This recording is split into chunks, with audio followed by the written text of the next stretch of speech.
Scooby-Doo and the Truth Behind Sea Monsters by Terry Collins, illustrated by Dario Brizuela. The weather at the beach was beautiful. Velma opened the picnic cooler. "Lunchtime, gang," she yelled. "Hey, where's Scooby?" "No sign of him here," Shaggy replied. "He's not on the beach," Fred said. "Scooby-Doo, where are you?" Daphne called toward the ocean. "Rover here," Scooby cried.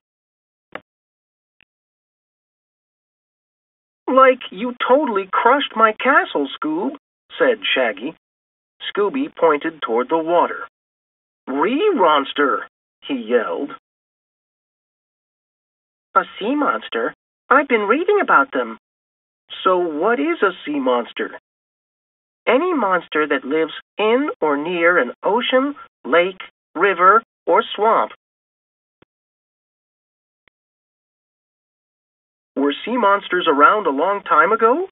Yes. Sea monsters first showed up millions of years ago. Scientists have found fossils of them. Like neither of these two will win a sea monster beauty contest. One of these, the pterygotus, was known as the sea scorpion. Another, the dunkleosteus, was about as large as a school bus. So how big do sea monsters get anyway? Shaggy wondered. Well, the Leviathan was one of the biggest sea creatures of legend, said Fred. One report had him being 900 miles, 1,448 kilometers, long. "I'm sorry I asked," Shaggy said. "He had rows of sharp teeth," Fred continued, "and breathed fire." "Yikes," said Scooby. "So what's the most famous sea monster?" Shaggy asked. "That's easy," replied Daphne. "The Loch Ness Monster, or Nessie." "Ressie?" asked Scooby. "Nessie has a small head and a long neck. She also has at least one hump on her back.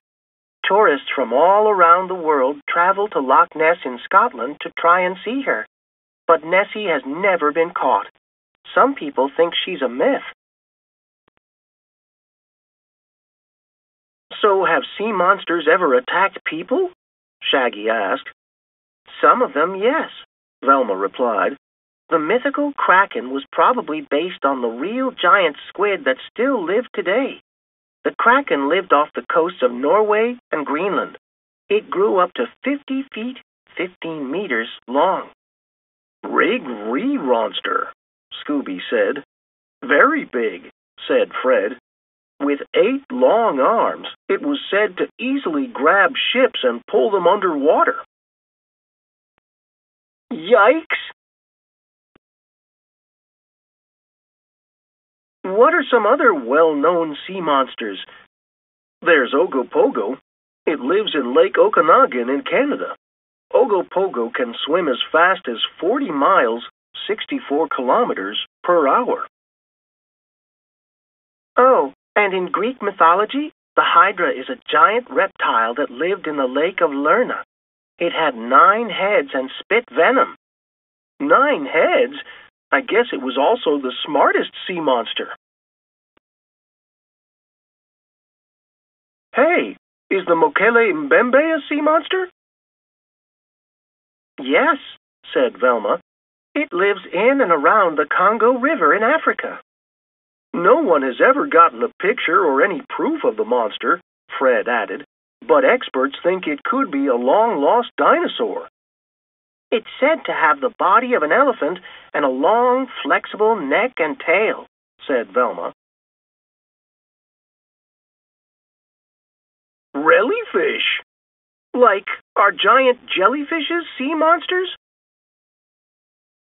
"According to the crew of the Kuranda, yes," Velma said.